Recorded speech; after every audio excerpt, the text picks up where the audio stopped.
بسم اللہ الرحمن الرحیم۔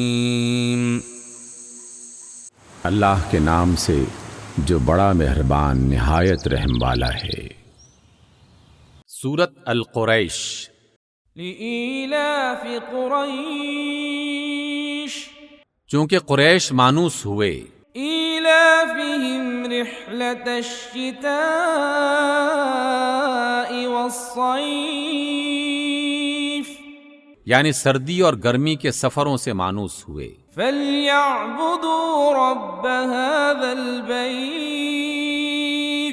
لہٰذا ان کو چاہیے کہ اس گھر کے رب کی عبادت کریں، الذی اطعمہم من جوع وآمنہم من خوف، جس نے انہیں بھوک میں کھانے کو دیا اور خوف سے بچا کر امن عطا کیا۔ صدق اللہ العظیم۔